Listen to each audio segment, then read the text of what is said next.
शिष्य शौनकादयः प्रपच्योर्मुनयः सर्वे सूतं पौराणिकं खलु।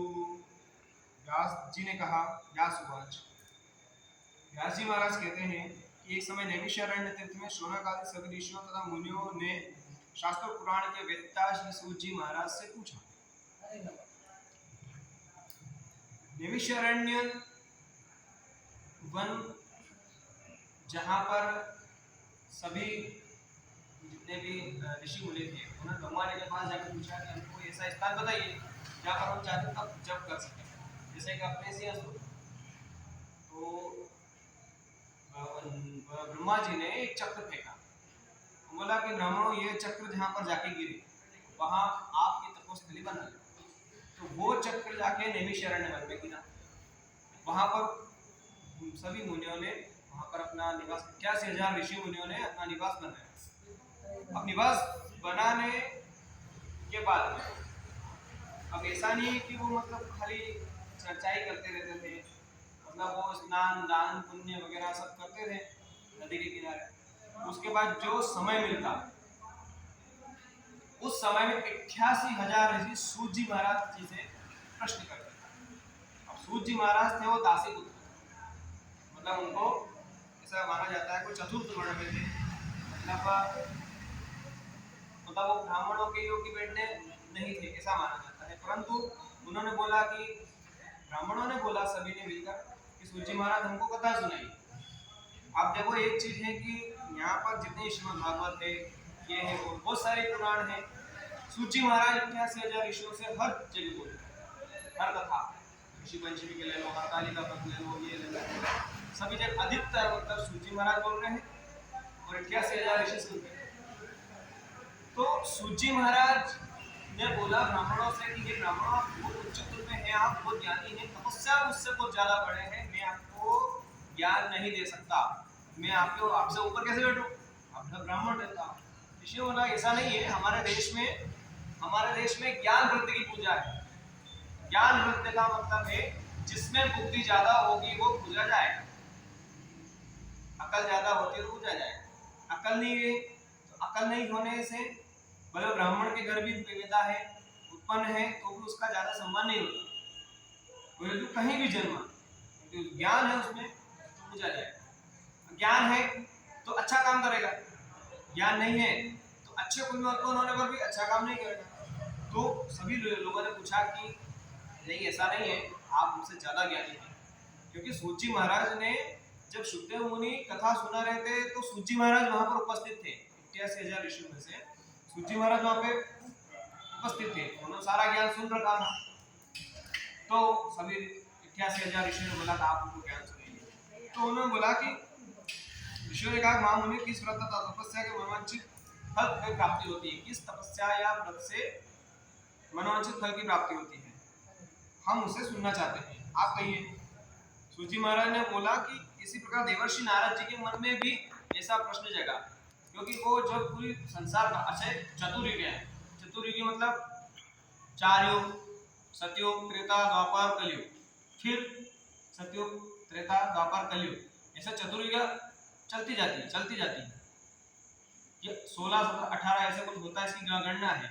तब जाके एक मनवंतर होता है, कई मनवंतर होने पर एक कल्प होता है और कल्प के अंत में महाप्रलय होता है। यदि ऐसा समझ लें कि इस कलयुग के बाद में यदि प्रलय हो जाएगा तो ऐसा नहीं होगा, वापिस भगवान आएंगे, कल के अवतार में आएंगे। जहां जहां दस्यु यानी जो आतंकवादी अभी जो राज कर रहे हैं, ये पूरे देश में पूरे विश्व में हो जाएंगे, इनका ही राज रहेगा, इंसान को काट के खाने लग जाएगा। तब उस समय भगवान का उत्पन्न होंगे और भगवान उत्पन्न होकर सभी का नाश करके जहां जहां जाएंगे वहां पर सब फिर से राजाओं की स्थापना करेंगे, गढ़ की स्थापना करेंगे और उसके बाद में वो अपने लोक में जाएंगे, फिर से सतयुग आ जाएगा। तो ये कलयुग जब भी आता है तो इंसान खाली पेट पाले सोचता है, धर्म कर्म सब उनका एक ही रीजन रहता है, किस प्रकार से हम कमा के खाएं, किस प्रकार से पैसे वाले हों, जबकि धन सब कुछ नहीं है, धर्म सब कुछ है। और तो कलयुग की मानव, कलयुग जीव खाली पेट भरने की सोचता है, ऐसा उन्होंने सोचा। तो नारद जी ने बोला कि मैं इधर उधर जा रहा हूं, तो देखो एक बात ध्यान रखना कि सुखी आदमी अच्छा आदमी और जो धार्मिक प्रवृत्ति का व्यक्ति है, जिसके मन में दया है, कपट नहीं है, ऐसा व्यक्ति दूसरों का दुख देखकर दुखी होता है। तो जिसके मन में कपट होता है वो दूसरों का दुख देखकर सुखी होता है, खुश होता है। तो नारद जी अच्छे लोग हैं, वैष्णव है, परम वैष्णव है, तो उनके मन में स्वाभाविक है कि उनके मन में तो अच्छा ही भाव हुआ होगा। तो नारद जी ने जब इस प्रकार से कलयुग की स्थिति देखी तो उन्होंने भगवान वैकुंठ में जाकर भगवान नारायण के पास जाकर पूछा कि लोग क्या करें जिसकी वजह से वो सुखी हो जाएं। और इस कलयुग में ऐसा सरल उपाय, क्योंकि यहाँ पर तुलसीदास जी ने लिखा है, यही कलि काल न साधन दूजा, जोग न यज्ञ न जपत पूजा। इस कलयुग में कुछ भी आप शुद्धिकरण से नहीं कर सकते। आप यज्ञ करोगे, हजारों जीव जला दोगे। आप इधर उधर यज्ञ कर रहे हो, उसमें लकड़ी में कितने जीव जल गए आपको पता ही। जबकि पहले ओरिजिनल चंदन की लकड़ी यूज होती थी, चंदन की लकड़ी में जीव नहीं पड़ते, है ना। और जो एक चीज देखना, गाय का गोबर नीचे गिरा, उसका कंडा उठाया आपने और उससे यदि अग्नि जलाई तो उसमें कोई कीड़े नहीं पड़ेंगे, परंतु उसी गोबर को यदि आपने फेंक दिया, और ये ध्यान रखना गाय के गोबर को ही गोबर बोलते हैं, बाकी तो मल है दूसरी भैंसों वगैरह, है ना। तो केवल गाय के गोबर को, गाय का गोबर में कोई भी कीड़ा नहीं पड़ता था। जैसे वो गिरा और गोबर गिरने पर उसको सूख जाए, उसको उठा के आप ये भी कर सकते हैं, उससे कोई समस्या नहीं। उसके नीचे कोई जीव नहीं होंगे, क्योंकि उसमें उसके तेजा भी इतना ज्यादा रहता है, कोई जीव वाली नहीं पड़ता उसके नीचे, तो उसमें नहीं रहता। तो अभी अपन जो यज्ञ कर रहे हैं उसमें कई जीव जल गए, सामग्री जो लाते हैं कहाँ से है, कैसे है, भ्रष्ट है, उसमें कितने जीव है नहीं अपने को पता नहीं, तो उस यज्ञ का आपको कुछ भी फल विशेष प्रकार से नहीं मिलेगा। आप देखते हैं कितने यज्ञ कर रहे बड़े बड़े, क्या होगा उससे, क्योंकि आपका यज्ञ भ्रष्ट है। पहले यज्ञ इस प्रकार से होता था कि इधर ब्राह्मण बोलता था तो उधर अग्नि प्रकट होती थी। आपको गाड़ी से जलाने की, बारूद से जलाने की आवश्यकता नहीं थी, आज जलाना पड़ रहा है। शक्ति की कमी है, आपके पास तपोबल नहीं है, तेज नहीं है, ब्राह्मणों में तेज नहीं है, नहीं बस इसलिए अग्नि आएगी नहीं। तो इस कलयुग में कुछ भी किसी प्रकार से अच्छी प्रकार से नहीं होगा, ना योग होगा, ना जप होगा, ना तप होगा, जोग न यज्ञ न जप तप पूजा, पूजा भी आपकी कोई अच्छी प्रकार से नहीं होगी। सामग्रियों भ्रष्ट है, केमिकल वाला पूजा सामग्री अपन यूज करते हैं, कौन सा भगवान के लिए घिस रहे हैं, इसका कोई क्या, सब केमिकल केमिकल केमिकल, हर चीज में केमिकल। आप हर भ्रष्ट चीज ला रहे हैं, खान पान का कोई रहन सहन अपने पास है नहीं। तो इस कल ही केवल हरि नाम है, हरि का नाम इस कलयुग में सबसे ज्यादा प्रभावशाली है। हरि के नाम से आप तर जाओ, ऐसा बताया। तो हमारा कर्तव्य होना चाहिए कि हमको ज्यादा से ज्यादा अच्छी प्रकार से कैसे रहना है पूछना चाहिए अच्छे लोगों से, जो जानकार है कि मैं भगवान के अनुकूल रहना चाहता हूँ और मुझे क्या करना चाहिए। आप जाके पूछोगे तो बताएंगे तो जितने, क्यों भक्त गलती नहीं करता, भक्त गलती करना चाहता नहीं है, भक्त किसी को दुख देना चाहता नहीं है, भक्त किसी को दुख नहीं देना चाहता, क्योंकि उसको पता है कि जो मैं दुख मतलब कुछ गलत करूंगा उसका परिणाम मुझे आगे मिलेगा। दूसरों को इसलिए बताता है, उसके पिताजी का कुछ नहीं जा रहा, साधु संतों के पिताजी का कुछ नहीं जा रहा, आपको प्रवचन नहीं भी चलेगा, उसको कोई समस्या नहीं, उनको कोई विपत्ति आने वाली नहीं है, उनका कोई पिताजी का लुटा नहीं रहा जो आपको ध्यान देंगे, परंतु वे दूसरों का दुख देखकर दुखी होते हैं, इसलिए वो चाहते हैं कि आप सुखी हो जाओ, इसलिए वो आपकी चिंता करते हैं, इसलिए वो जाकर आपको ज्ञान देते हैं कि भैया ये गलत काम मत कर, वो गलत काम मत कर, इस प्रकार से आचरण कर, ये नहीं खाना है, ये खाना है, इस प्रकार से भोग लगाना है, भगवान की भक्ति इस प्रकार से करनी है, इसलिए वो आपको नियम बताते हैं। तो उन्होंने नारद जी जब, चूंकि वो साधु भी हैं और भगवान के भक्त भी हैं, परम वैष्णव हैं, तो वैष्णव जन तो तेने कहे जे पीर पराई जाने रे, पर दुखे उपकार करे, प्रथम आदान भगवान ना करे। वैष्णव वो है, सच्चा विष्णु का भगत कौन है, समझा, वैष्णव है ना, विष्णु का भगत, भगवान कृष्ण का भगत, नारायण का भगत। वैष्णव जन तो तेने कही है, वैष्णव जन ये नरसिंह भगत का लिखा हुआ है, वैष्णव जन तो तेने कही है। भगवान का भगत वो है जो ये जानता है कि जैसा मेरे को दुख होता है उसको भी होता है, तो जैसा इसको होता है उसका ऐसा दुख मुझे भी होता है, जो ये जानता है वही भगवान का भक्त है। जो इतना जान लेगा कि जो मुझे पीड़ा हो रही है वो सामने वाले को भी हो रही हो, ना वो वाणी से भी पाप करेगा, ना कटु वाणी बोलेगा, न मन में किसी प्रकार दोष लाएगा, ना किसी प्रकार से शरीर से कोई गलत काम करेगा ऐसा कि जिससे दूसरों को तकलीफ हो जाए। तो वो भगवान नारायण के पास गए, नारायण भगवान से पूछा कि इस कलयुग में इस प्रकार से त्रस्त जीव है, हर प्रकार से स्ट्रेस, उनको टेंशन, उनकी चिंता अपार है और सुखी होने का कोई राज पता नहीं, और इस प्रकार से तो ये सब नरक में चले जाएंगे। मुझे ऐसा कोई साधन, छोटा सा उपाय बताइए जिससे ये उस छोटे से उपाय को करके भी सुखी हो जाए। भगवान नारायण ने कहा मेरी सत्यनारायण व्रत की कथा है, उसका व्रत करो और उसका संकल्प लो और उसकी कथा करो। अच्छा, होता क्या है प्रथम अध्याय में कि ये पूरा इसका संवाद आता है नारद जी का और भगवान नारायण। उसमें क्या होता है, इसके पीछे की जो मैं सत्यनारायण व्रत कथा कलयुग में प्रभावशाली क्यों, तो सबसे पहले कलयुग में सत्य घट जाता है। हर आदमी झूठ बोलने की कोशिश करता है, हर आदमी छल कपट करता है, हर आदमी डायरेक्ट काम नहीं करना पड़े पैसा आ जाए ऐसा काम करता है। मतलब सत्य इसी प्रकार से झूठ, हर पप्पा पर झूठ, हर चीज में झूठ। घर में भले खावन नहीं है पर बाहर जाके बताना है मैं करोड़पति हूँ, इसलिए मैं भले उल्टा काम करूंगा फिर भी बिल्डिंग बांधूंगा, कि मुझे दिखाना है कि असत्य का जमाना है। पुराने जमाने के लोग ऐसे नहीं थे। पुराने जमाने के लोग जो अच्छा करता था, भले वो गरीब था अमीर था, उसको अप्रिशिएट करते थे, उसकी प्रशंसा करते थे, उसको सम्मानित करते थे। आजकल आपके कितने दो दोष हो, आपके पास पैसा है, आपके सब गुण अवगुण ढक जाएंगे। तो भगवान को पता था कि कलयुग में सत्य की हानि होगी, सत्य कमजोर पड़ जाएगा, इसलिए उन्होंने अपने नाम के आगे लगाया सत्य नारायण। वो यूं बताना चाहते हैं जहां सत्य है वहां मैं नारायण हूं, जहां सत्य रहेगा वहां मैं रहूंगा। कृष्ण भगवान महाभारत देखते हैं ना, जहां धर्म है वहां मैं हूं, जहां सत्य है वहां मैं हूं। और सत्य और धर्म पांडवों के शिविर में है, इसलिए मैं पांडवों के शिविर में हूं। दुर्योधन से बोल रहे भगवान आप हमारे साथ में क्यों नहीं रहते, मैं धर्म के साथ, धर्म उनके साथ, धर्म जो कि पांडवों के शिविर में है तो उनके शिविर में हूं, तेरे साथ में होता तेरे साथ में होता। तो जहां भगवान नारायण बताना चाहते हैं कि कलयुग में सत्य का आश्रय लो। अब कथा से मतलब है व्रत, व्रत कथा बोलते हैं। व्रत का मतलब होता है संकल्प। संकल्प का मतलब कोई अच्छा काम करने के लिए मन में ठान ले अपन कि आज मैं ये चीज करूंगा, अच्छा काम को व्रत कहते हैं। कि नियमावली है कि मुझे ये चीज करना है, मुझे ये चीज करना है, आज मुझे अच्छे कपड़े पहनना है, आज मुझे नहा धो के मन में किसी प्रकार का छल कपट नहीं करना है, आज मुझे बिल्कुल शुद्धिकरण से रहना है, मन की भी शुद्धिकरण, संयम रह रखना है, संयम से जीवन जीना है। तो वो सुबह से उठ के अपनों ने व्रत किया। दिवाली के दिन अपन क्या करते हैं, सुबह उठ के व्रत करते हैं कि आज हम सबसे मिलेंगे, सबके पैर छुएंगे, वो व्रत है। होली के दिन अपन क्या किया, आज दुश्मन भुलाकर सबको रंग लगाए, व्रत संकल्प किया। अच्छे काम के करने के लिए को संकल्प किया जाता है तो उसे बोलते हैं अपन व्रत। आगे बात समझ में, व्रत।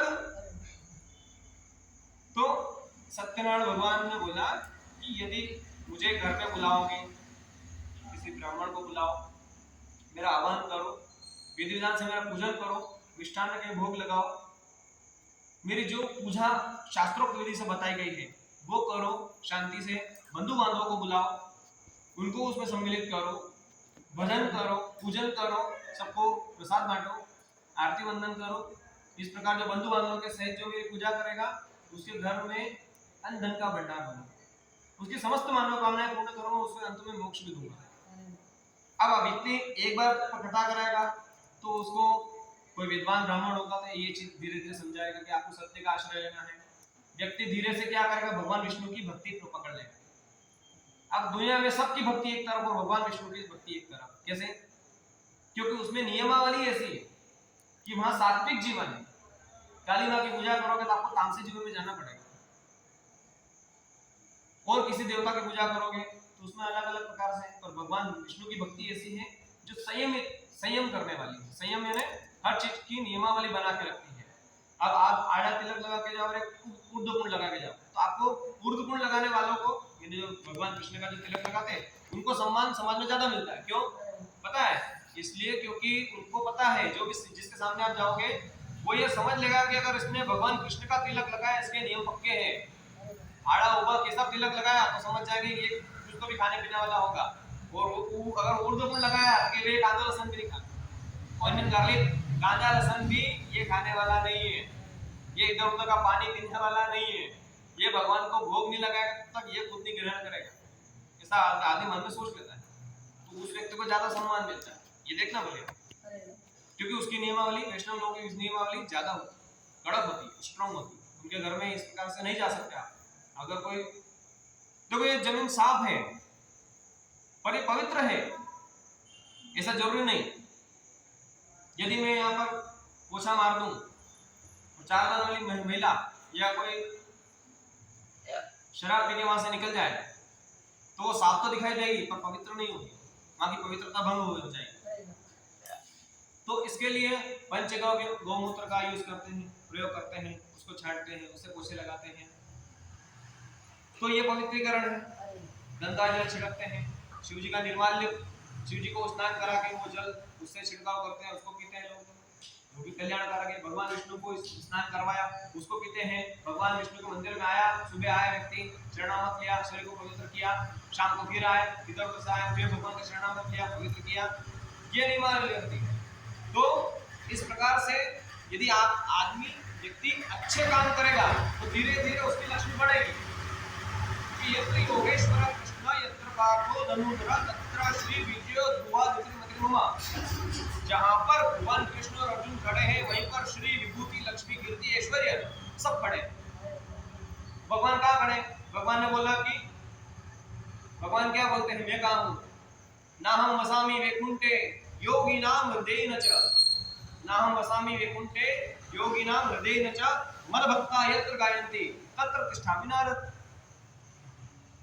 भगवान बोलते हैं कि मैं ना योगियों के दिल में रहता हूँ, बड़े बड़े योगी तपस्या करते हैं, जरूरी नहीं उनके मन में हूँ मैं, ना मैं योगियों के हृदय में रहता हूँ, ना मंदिर में रहता हूँ, ना वैकुंठ में रहता हूँ, पर मेरे भक्त जहाँ मुझे याद करते हैं, यत्र गायन्ति, मेरे भक्त जहाँ मेरा भजन करते हैं, जहाँ मुझे याद करते हैं, उनके सामने जाकर खड़ा रहता हूँ। तो व्यक्ति एक बार भगवान की कथा करेगा, पूजा करेगा, तो धीरे धीरे उसमें भक्ति का जागरण होगा, अच्छे काम करेगा। और जो रोज व्यक्ति भगवान की भक्ति पकड़ लेगा, धीरे धीरे नियमावली पकड़ लेगा, तो भगवान उसके साथ में सदा खड़े रहेंगे। और जहाँ जहाँ भगवान कृष्ण रहेंगे, जहाँ राम जी रहेंगे, जहाँ भगवान विष्णु रहेंगे, जहाँ नारायण रहेंगे, लक्ष्मी उनके साथ में रहेगी। चंचल लक्ष्मी किसी के साथ में नहीं आती, परंतु केवल जहाँ भगवान विष्णु रहते हैं, भगवान विष्णु का संग लक्ष्मी कभी नहीं छोड़ती। स्थिर करनी है तो दिमाग में बात बिठा लेना, लक्ष्मी को स्थिर करना है घर में ना, बात बिठा लेना। जो भगवान की विष्णु की या कृष्ण की जो भक्ति पकड़ते हैं, आज भी आप देख लो, आज भी आप देख लो, कहीं भी आप देख लो, जो भगवान विष्णु की भक्ति करता है, देखो भोलेनाथ के भगत पलट जाते हैं कि खाटू श्याम जाओ मंदिर में, खाटू श्याम जाने लग जाते हैं, माता जी की पूजा कर लेंगे, गुरु जी पूजा कर लेंगे, सगत बाबू जी उनकी पूजा कर लेंगे, हनुमान जी पूजा कर लेंगे, इनकी पूजा। और जो नारायण का भक्त है, तिरुपति बालाजी के भक्त, श्रीनाथ जी के भक्त, सांवरिया सेठ के भक्त कभी नहीं पलटते। उनको कोई मतलब नहीं तुम्हारे शिवरात्रि आ रही, उनको कोई मतलब नहीं तुम्हारा ये आ रहा, वो उनकी भक्ति में मस्त है, उनको कोई मतलब नहीं दुनियादारी से, क्योंकि उनको भगवान वो अकेले ही देने वाले, वो इतना दे देते हैं, दूसरे को शरण जाने की आवश्यकता ही नहीं। भगवान कृष्ण बोल रहे हैं, गीता जी में बोल ही रहे कि मेरी शरण में आ जा, सब मुझसे मांग के ले जाते हैं, फिर वो तुमको देते हैं, तो डायरेक्ट मुझसे मांग लेना, जो चाहिए मैं सब कुछ दूंगा।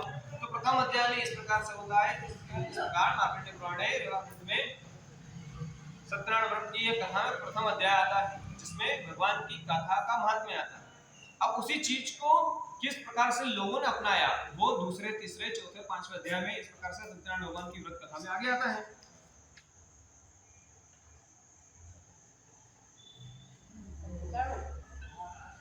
बोले सत्यनारायण भगवान की जय। फिर दूसरे में हे द्विजों, फिर सूत जी महाराज फिर से कहते हैं, हे द्विजों, अब मैं उस व्रत कथा किस किस ने किया और किस किस ने क्या क्या फल प्राप्त किए वो मैं आपको बता रहा हूँ, शॉर्ट में आपको बता देता हूँ। काशीपुरी में एक अत्यंत निर्धन ब्राह्मण रहता था। ब्राह्मण था, निर्धन था। निर्धन इसलिए हुआ क्योंकि पूर्व जन्म के पाप थे, पूर्व जन्म का कर्म बंधन है, तभी तो हम निर्धन और दुखी हो गए। दूसरे जन्म में ब्राह्मण हुआ अच्छे कर्मों के कारण, और पाप साथ में आए तो निर्धन रहा। ठीक है, उस जन्म में उसने बहुत मतलब उस प्रकार का ब्राह्मण था कि उसने संध्या वंदन के जो नियम थे, खुद के ब्राह्मणों के बहुत नियम रहते हैं, ऐसे कोई ब्रह्म के पद को प्राप्त नहीं कर सकता। ब्राह्मण कोई भी हो सकता है, तो आप कर्म यदि करो तो आप राज ऋषि कहलाओगे। पहले राजा रामचंद्र राज ऋषि कहलाते थे। क्यों कहलाते थे? भरत जी महाराज, उनके सूर्यवंश में जितने भी राजा हुए वो सब राज ऋषि कहलाते थे। ऋषि क्यों? क्योंकि राजा भी थे पर ऋषियों के समान जीवन यापन करते थे, तो राज ऋषि कहलाते थे। तो आप भी जहां पर हो वहां पर आप अच्छे काम करके ऋषियों का पद प्राप्त कर सकते हैं, इसमें कोई वो नहीं। गोपिकाएं भगवान कृष्ण का चिंतन करते करते बड़े बड़े योगियों से आगे निकल गए। बड़े बड़े योगी उनकी तुलना नहीं कर पाते थे, क्योंकि योगी के मन में तपस्या का अभिमान आ जाता है, मैं इतनी तपस्या कर रहा हूँ, इतना भूखा रह रहा हूँ, इतना जप तप कर रहा हूँ। और भक्त के मन में क्या है? मेरे पास क्या है, ये तो भगवान का सेवक हूँ, ये तो भगवान का सेवक। इसलिए कितने बड़े पहले राजा महाराजा भी होते थे, दास लगाते थे पीछे, दास लगाते थे पीछे, सिंह नहीं लगाते थे। बहुत राजा महाराजा सिंह दास लगाते थे। हम क्या है, दुर्गादास राठौड़ क्यों लगाते थे? क्योंकि वो अपने आप को भगवान के सेवक समझते थे। हम राज नहीं कर रहे, राज भगवान कर रहे हैं। जब तक उनकी मर्जी पड़ेगी हम राज्य करेंगे, जब तक नहीं उनकी मर्जी खत्म हुई कि हम वापस रोड पे आ जाए, कोई भी हमला करेगा सही है। भगवान की इच्छा पे तिलक क्यों लगाया? तिलक इसलिए लगाया क्योंकि ये तो गुलामी की निशानी है कि हाँ एक ही व्यक्ति तिलक लगाएगा दूसरा नहीं लगाएगा, पर ऐसा नहीं है, समाज में सभी तिलक लगा सकते हैं क्योंकि सभी भगवान के दास है। या राजा केवल राजाधिराज भगवान ठाकुर जी के अलावा संसार में कोई राजा नहीं, सभी राजा उनके अधीन, चक्रवर्ती सम्राट भी उनके अधीन, क्योंकि जब तक उनकी इच्छा है तब तक आप चक्रवर्ती रहोगे, जिसे उनकी इच्छा खत्म हुई आप वापस लौट जाए। ठीक है, तो दूसरे अध्याय में उन्होंने बताया किस प्रकार से उनका, तो एक ब्राह्मण था, नीति नियम से चलता था, भगवान को बहुत दया आई।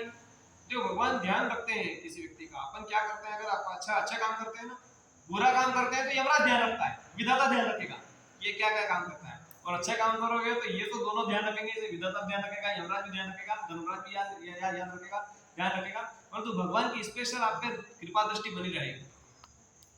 लक्ष्मी आपको देखेगी, शिव आपको देखेंगे, कोई देखे ना देखे भगवान की दृष्टि तो पड़ रही है ना, तो नौ ग्रह भी यदि उल्टा पुल्टा भेज जाते, नौ ग्रह भी आपका साथ नहीं दे तो भी भगवान की शरण में आ जाना, क्योंकि भगवान का अनुग्रह 9 ग्रहों से ऊपर, सभी कथावाचक के भी बोलते हैं 9 ग्रहों के ऊपर भगवान का अनुग्रह। तो उस निर्धन ब्राह्मण के ऊपर भगवान की नजर पड़ी, भगवान ने उसको बोला, एक वृद्ध ब्राह्मण का उदाहरण पे उस ब्राह्मण को बोला, जब काम करो, जब भगवान सत्यनारायण का व्रत उससे आपको सब कुछ प्राप्त हो जाएगा, जो आपकी निर्धनता है खत्म हो जाएगी। उस व्यक्ति ने, अब देखो, उसने बोला मन में कि आज जो भी दान के रूप में जो भी चीज मुझे मिलेगी उस सबसे मैं भगवान की पूजा कर दूंगा। तो उनको भगवान की कृपा से इतना धन प्राप्त हुआ, और रोज जो मिलता है उससे ज्यादा उसको अन्न वगैरह जो दान में मिला, उन सबसे उसने भगवान का पूजन कर दिया।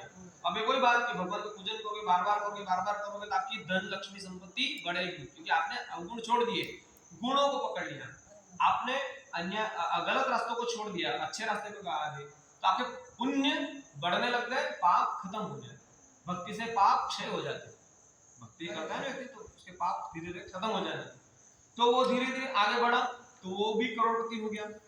उसके इतना पैसा हुआ उसके पास, वो नगर जिमाता था, गांव में धुआं नहीं निकल देता, इतना बड़ा सेठ बन गया वो ब्राह्मण। उस ब्राह्मण को एक लकड़हारे ने देखा कि आज ये क्या हो रहा है गांव में, आज कोई ना कोई तिथि है ना कोई त्योहार है कुछ भी, पर ये आदमी गांव की जिमा रहा है, इसके घर कुछ विशेष है क्या? वो दूसरे गांव से नगर में आता था लकड़ी बेचने, जंगल से काट के लाता था, बेचता था। उसने पहले तो खाया पिया, पर लास्ट में जाकर देखो, समझदार व्यक्ति वो होता है कि आप सब कथा सुन के घर पे चले जाए, परंतु समझदार वो है कि पीछे से उसके कथा के रहस्य को समझेगा, पास में जाकर पंडित से पूछेगा आपने ये बात बोली क्यों बोली, आप ये कर रहे हो क्यों कर रहे हो। वो होता पारखी आदमी, परख रहती है उसको, और वही प्राप्त करता है। एक व्यक्ति होता है आम खा लिए गुठलियां फेंक दी, कोई फल खा लिया गुठलियां फेंक दी, और समझदार वो है कि फल भी खा लिया, वो गुठली को संभाल कर रखा, इसका क्या करना चाहिए किससे पूछा तो बोला इस प्रकार से बोना चाहिए, बो दिया, उसको सींचा तो उसका फल आ गया, पेड़ बन गया, पेड़ पे बहुत सारे फल लगने लग गए। वो समझदार व्यक्ति है, तो समझदार था। लकड़हारा ने क्या किया, जाके पंडित जी से पूछा कि आप पंडित जी, आप तो पंडित जी दान लेने वाले, आप दान दे रहे हो, आप नगर जिमा रहे हो, आप क्यों जिमा रहे हो? उन्होंने बोला मैं सत्यनारायण भगवान का व्रत करता हूँ, जब मेरी मर्जी पड़े तब मैं भगवान का उत्सव कर लेता हूँ, ये करवाता हूँ, भगवान का कथा वगैरह श्रीमद् भागवत वगैरह करवा लेता हूँ और उत्सव करता हूँ, इस प्रकार से उत्सव करता हूँ। तो आपके पास इतना क्या है, इसे करते क्या हो? मैं भगवान की भक्ति करता हूँ, इतना धन कैसे? तो भगवान की भक्ति सही है, ऐसा कैसे हो सकता है? तो उन्होंने पूरी जो वृतांत था पूरा सुना दिया। लकड़हारे ने बोला कि ऐसा है तो सत्य की बात है तो काम करो, जो कोई भी व्यापारी झूठ नहीं बोलेगा। उस दिन उसने बोला कि आज मैं झूठ नहीं बोलूंगा, मन में संकल्प किया कि आज मैं झूठ नहीं बोलूंगा। उसने क्या किया कि आज जितना भी इस लकड़ी से धन प्राप्त होगा वो सब मैं भगवान सत्यनारायण की कथा में लगा दूंगा। उसने क्या किया, जब उसने लकड़ी बेची तो एक लकड़ी खरीदने वाला एक सेठ साहूकार धनवान व्यक्ति आया, बोले कि लकड़ी चाहिए मेरे को, आप ये लकड़ी किस भाव से दे रहे हो, मोल बताइए। तो उन्होंने भाव बताया कि देखो रोज मुझे कितना पैसा मिलता है और आपकी जो मर्जी पड़े हो आप दे दीजिए। उसने उस दिन भाव नहीं लगाया, उसने बोला रोज मुझे इतना मिलता है आप, और आज आपकी मर्जी पड़े इतना आप दे दोगे, कम भी दोगे ठीक है, ज्यादा दोगे तो भी ठीक है। उसने देखा धनी व्यक्ति ने कितना ईमानदार व्यक्ति है, झूठ ही नहीं बोल रहा बिल्कुल। उस व्यक्ति ने जितना पैसा था जेब में सब दे दिया, फिर आशा में चलती थी सोने की वो सब दे दिया। उस व्यक्ति ने बोला ये तो 10 दिन का आ गया, एक दिन जितना पैसा था उससे उस दिन उसने उत्सव किया और घर पे जाकर उसने अपनी जहां भी रहा होगा, जहां भी उसका घर होगा वहां जाके उसने सत्यनारायण भगवान का व्रत किया, कथा करी दोनों जनों ने। और वो भी धीरे धीरे धीरे धीरे जब ये करता गया और भगवान की भक्ति पकड़ ली। भगवान की भक्ति पकड़ी मतलब पूरे काम सब छोड़ दिए। यदि आपके घर के द्वार पर यदि तुलसा जी है और तुलसी आप चाहते हो कि वो हमारे हाथ से सेवा ग्रहण करे और आप ये चाहते हो कि वो तुलसी अच्छी तरीके से हमको दुआ दे, तो फिर आपको तामसी चीजों का परित्याग कर देना। तामसी चीज में कांतासन भी आते हैं। यदि आप चाहते हो कि भगवान का अनुकूल बनो, भगवान के अनुकूल बनने का मतलब क्या? भगवान के अनुकूल बनने का मतलब ये है कि जो भगवान को प्रिय हो वो ही हम करें, जो भगवान चाहते हैं वैसा हम बन जाएं, तो भगवान के अनुकूल। अब भगवान को यदि जो चीज भोग नहीं लगती हम उसको पा रहे हैं तो फिर हम भगवान के अनुकूल नहीं, भगवान के कहने में नहीं चलते। अब आप बोलो तो भगवान ने कहा लिखा है, भगवान ने कितना में लिखा है, मैं तामसिक चीजों का नहीं प्रयोग नहीं करना चाहिए। आप गीता जी अगर ढंग से पढ़ोगे तो आपको उसको पता चलेगा। तो अरे मेरे घर में पूछो, अरे एक तरफा यूं युद्ध, एक तरफ पुराण एक तरफ हम अकेले, तब जाके भगवान को पाना इतना सरल थोड़ी है क्या? दुनिया की नजरों में पागल बनना पड़ता है तब जाके भगवान मिलता है। आप तो कहते हो दुनिया के साथ में मिले जाओ ना, भगवान के साथ मिलत नहीं होगा। भगवान दुनिया भगवान को नहीं समझती, भगवान के नियम उनको मूर्ख लगते हैं। आज भी थे, उस समय भी थे भाई, रावण उस समय था ना, राक्षस था ना, राक्षस थे ना उस समय भी। तो उस व्यक्ति ने जब भगवान का इस प्रकार से पूजन किया तो वो करोड़पति बन गया। उस प्रकार से ये इसकी कथा की और भगवान की महिमा की जो धर्म की बात थी वो चारों तरफ फैली। इसमें यहाँ पर रेवाखंड, स्कंद पुराण है, रेवाखंड में द्वितीय अध्याय नामक के पूर्व यहाँ पर इसकी कथा पूर्ण होती है। बोले सत्यनारायण भगवान की जय। फिर आपने सबने सुन रखा है एक राजा उल्कामुख और साधु नामक मणि और लीलावती कलावती की कथा आती है, उसमें श्रेष्ठ मुनियों। अब सूजी महाराज कहते हैं कि आगे और सुनो। प्राचीन काल में उल्कामुख नामक का राजा था, जितेंद्र सत्यवादी था, बुद्धिमान था, विद्वानों को प्रतिदिन देवालय जाता था, ब्राह्मणों को धन देकर संतुष्ट करता था। कमल के समान मुख वाली उसकी सुंदर शील सुशीला पत्नी थी। अतः वो धर्म कर्म भी वही श्रेष्ठ हो सकता है जहाँ पति पत्नी की नीतिमती एक, पति अलग जा रहा पत्नी अलग जा रही है, दोनों में से एक भगवान का भक्त नहीं है, ये दूसरा है, तो फिर थोड़ा सा विरोध होता है। घर में आप कुछ भी करते हो तो एक मत नहीं हो पाता। इसके लिए उसकी वजह से घर में कला भी होती है और कला बंद होने की वजह से घर में लक्ष्मी खत्म होती है। जहाँ तामसिक चीजों का यूज होता है वहां तो अलक्ष्मी आती है, पैसा ही लक्ष्मी नहीं है, पैसा ही लक्ष्मी नहीं है, क्योंकि पैसा कई बार आपके घर में उल्टे काम भी चालू करवा देता है। तो जहाँ सुशील शील आता है, सज्जनता आती है, दया आती मन में और अच्छे काम करने की भावना है, वहां पे समझना कि यह लक्ष्मी है। बोले कम आ रही है, बोले आपके महल नहीं बने, परंतु यदि अपना खर्चा पूरा हो रहा है, मन में भावना अच्छी है, सबके प्रति शांति है, सुकून से रोटी खा पा रहे हैं, समझना वो लक्ष्मी। फिर वहां पर अब वो राजा अपनी पत्नी के समान भद्रशिला नदी के तट पर सत्यनारायण भगवान का व्रत कर रहा था और उसने भी नगरवासियों को बुला के इसी प्रकार से उत्सव मनाया। तो वहां पर साधु नाम का वैश्य ने व्यापारी था, वैश्य समीप आया, उसने बोला कि हे महाराज आप क्या कर रहे हैं? उन्होंने बोला कि मैं सत्यनारायण भगवान का व्रत करता हूँ और भगवान की पूजा करता हूँ। इस प्रकार से भगवान की पूजा करने से क्या होता है, इस व्रत के करने से क्या होता है? उन्होंने बोला इससे मन की कामना पूर्ण होती है, समस्त मन की कामना पूर्ण होती है, सब पाप नष्ट हो जाते हैं और अंत में भगवान का साहित्य प्राप्त होता है। उसने बोला काम करो, अगर मन की कामना पूर्ण होती है तो मैं यही खड़े खड़े संकल्प लेता हूँ, यही सब खड़े खड़े संकल्प लेता हूँ कि मैं भगवान का पूजन करूँगा, सत्यनारायण भगवान का व्रत करूँगा। यदि मुझे कोई संतान नहीं है, यदि मुझे कोई संतान प्राप्त हो जाए, भले लड़का हो लड़की हो, कन्या हो पुत्र हो, उससे कोई मतलब नहीं। कुछ दिन बाद भगवान की कृपा से उसके घर में एक बालिका का प्रादुर्भाव हुआ, है ना। कलावती नाम था, चंद्रमा की कलाओं के समान ही वो बढ़ने लगी। चंद्रमा जब बढ़ता है ना तो इसको बोलते हैं कला। एक कला आई, दूसरी कला फिर आई, तीसरी कला फिर आई।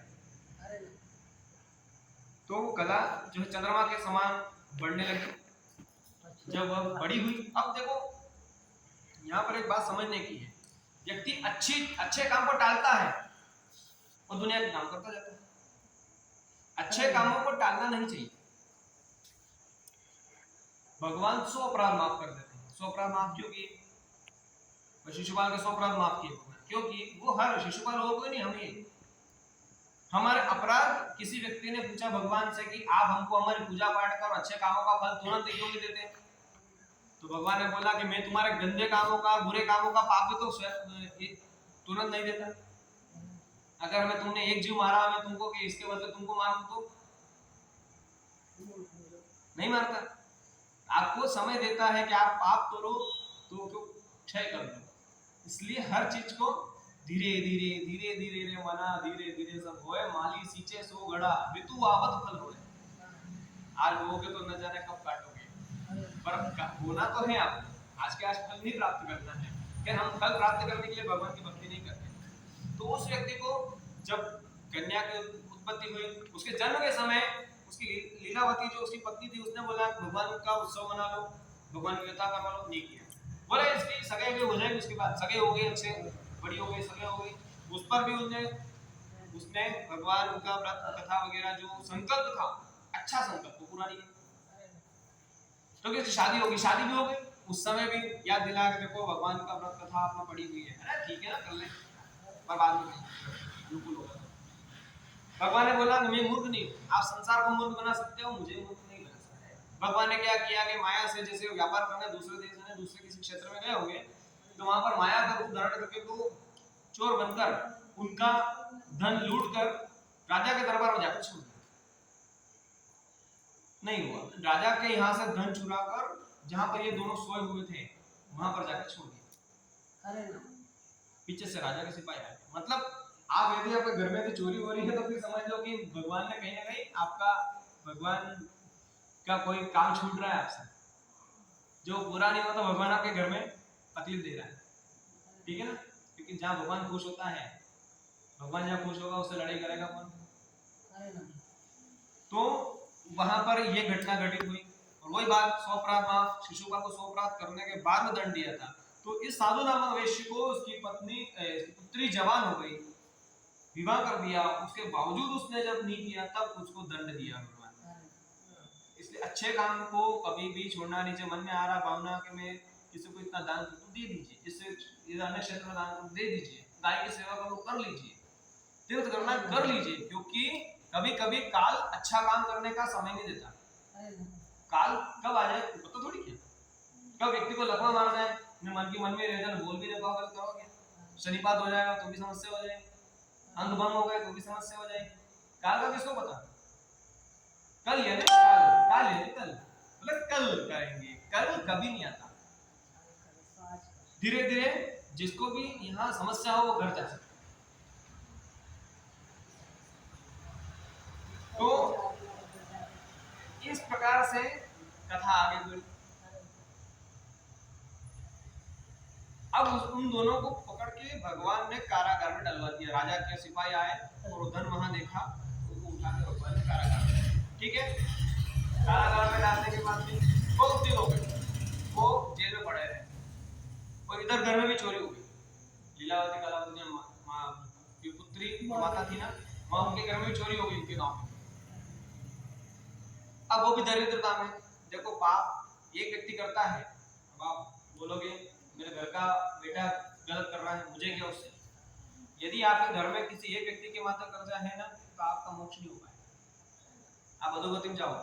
आपके घर में यदि एक व्यक्ति भी गलत कर रहा है या फिर आप उसको छोड़ो, हमारे संग छोड़ो। यदि आप एक ही चूल्हे पर रोटी खा रहे हो, किसी का कोई व्यक्ति अगर गलत काम कर रहा है तो उसका पाप आपको भी लगेगा, ये ध्यान रखना, ये शास्त्र का नियम है। क्योंकि कई बार हमने देखा है कि किसी आत्माएं रह जाती हैं कि उन्होंने बहुत अच्छा काम किया, इतना दान किया पूछो मत, तो उनके परिवार में कोई एक गलत काम करता था, उसकी वजह से वो पाप उनको भी खाते थे, ठीक है। तो उनके साथ में पुत्री की और माता उसकी लीलावती की कोई गलती नहीं थी, फिर उनको भूलना। फिर भगवान जब फिर मौका देता है, भगवान ऐसा नहीं सदा के लिए उनका क्रोध करते हैं, भगवान एक बार जिसका कृपा कर देता है उसका फिर कभी क्रोध नहीं करता। तो क्या हुआ, भगवान ने फिर जैसे कथा हो रही थी तो वो जो कलावती कन्या जो थी वो वहां पर कथा सुनने के लिए रुकी, कथा सुनने के उसे प्रसाद ग्रहण किया, भगवान से आई, देर हो गई रात में। तो माता ने पूछा रात में अभी अभी तक कहाँ थी, कहाँ से आ रही है, देर क्यों हुई, तेरे मन में क्या है। तो उन्होंने बोला मेरे मन में कुछ नहीं है, मैं तो भगवान सत्यनारायण भगवान कथा हो रही थी वहां रुक गई थी, और ऐसा पंडित जी बोल रहे थे कि सत्यनारायण भगवान की कथा जो करता है, जो भगवान की भक्ति करता है उसके लिए कुछ भी असंभव नहीं है, क्योंकि सारी मनोकामनाएं पूर्ण हो जाती है। तो फिर वो जो लीलावती साधना मनुष्य की जो पत्नी थी उसने बोला कि हाँ तुम्हारे पिताजी ने एक संकल्प लिया व्रत करने का, पूर्ण नहीं किया, क्या करें।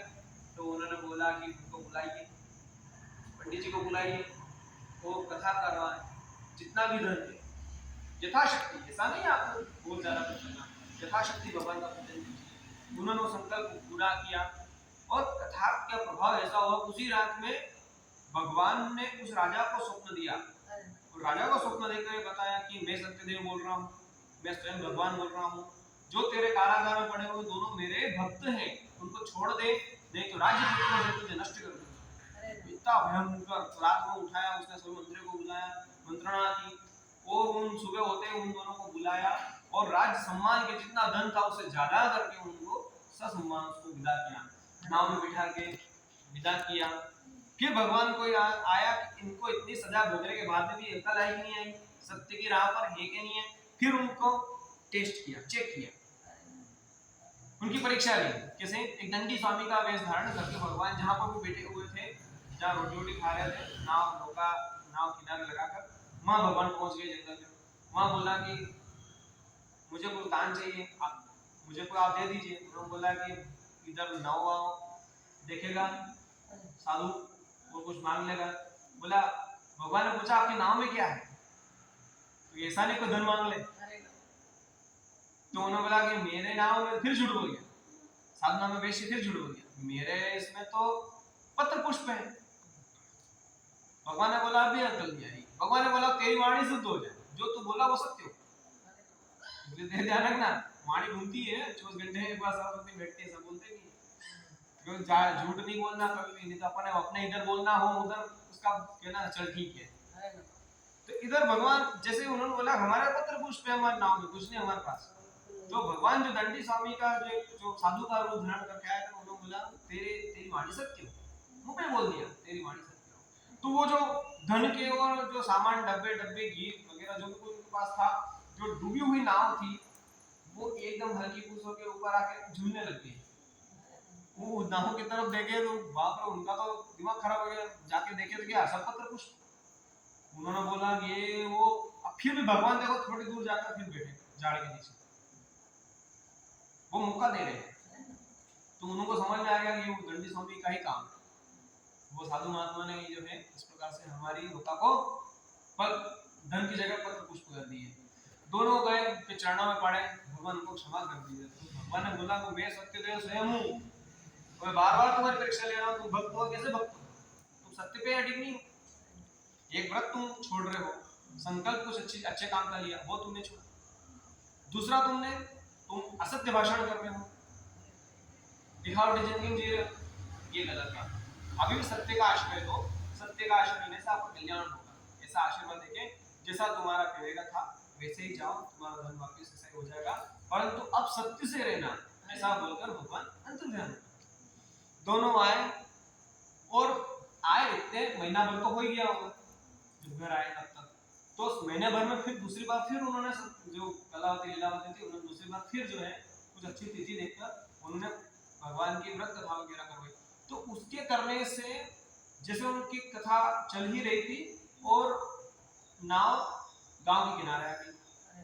और वहां से आकर जैसे उन्होंने बोला, एक गांव के लोगों ने आकर बोला कि आपके जो पति हैं और आपके जो दोनों के पति हैं, जमाई है, वो आ गए हैं।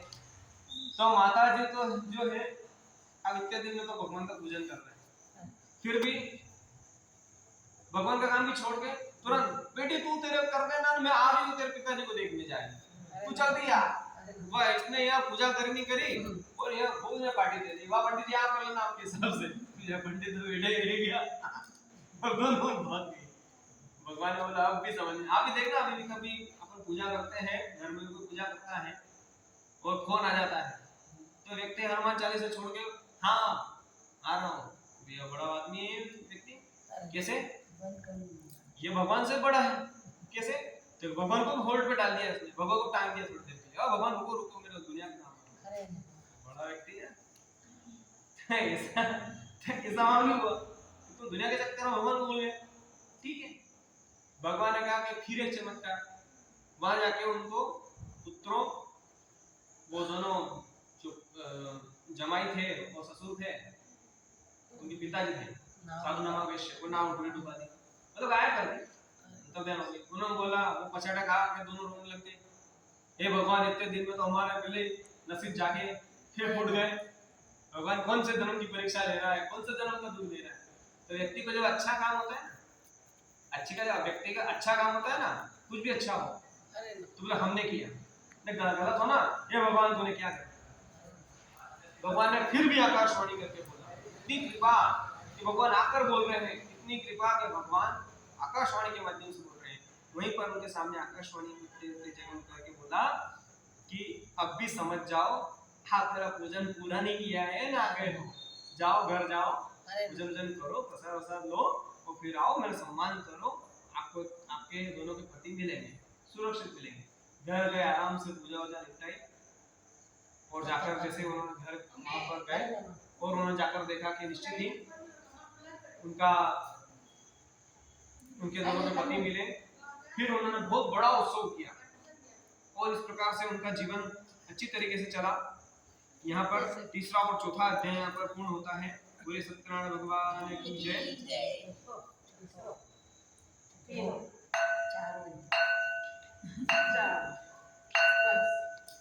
फिर उसके बाद में पांचवें अध्याय में आती है कि एक तुंगध्वज नाम का राजा था, तुंगध्वज। अब वो बहुत से पशुओं को मार काट कर जंगल में शिकार करने के लिए गया और जंगल में जाकर एक जगह देखा तो आदिवासी लोग जो थे, देखो यहाँ जाति का भेदभाव भगवान ने किस प्रकार से मिटाया।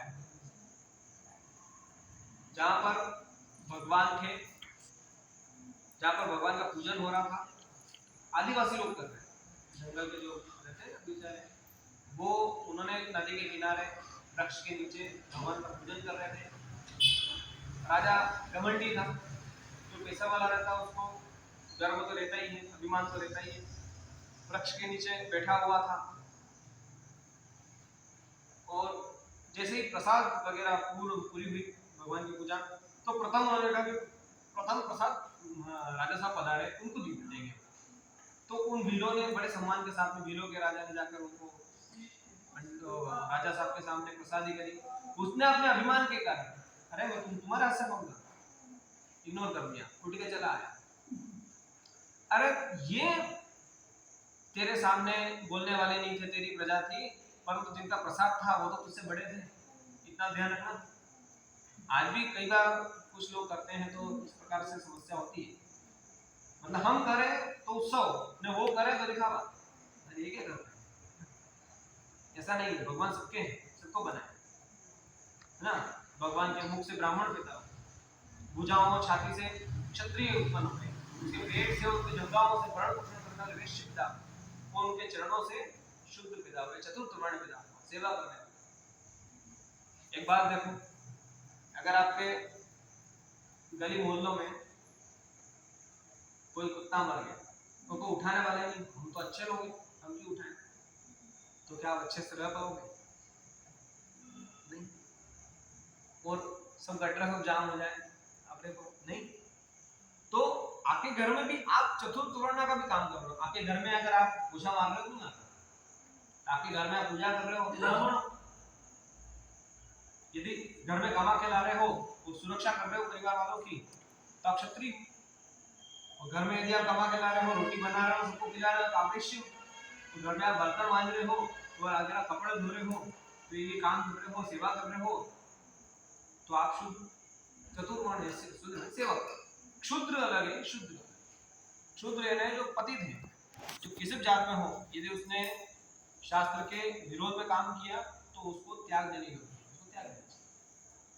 फिर यहाँ पर राजा उठ के चला गया तो भगवान ने उसको ऐसा दिखाया, भ्रम जाल पैदा किया होगा, अगर जहाँ तक मेरा मानना है कि भगवान ने उसको ऐसा दिखाया कि उसका जो राज्य था वो तहस नहस हो गया, खंडर है पूरा, राज्य पुत्र वगैरह प्रजा वजा कोई भी नहीं है, सब खंडर पड़ा हो। उसको बोला कि भगवान ये क्या हो गया अचानक?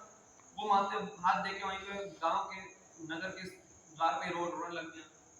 भगवान ने वहां भी उसको आकाशवाणी करके बोला कि तुमने मेरे भक्त का अपमान किया, तुमने मेरे कथा का, मेरे प्रसाद का, मेरे नियमावली का अपराध किया, प्रसाद नहीं पाई, इसलिए अपने घमंड के कारण ये सब हुआ है।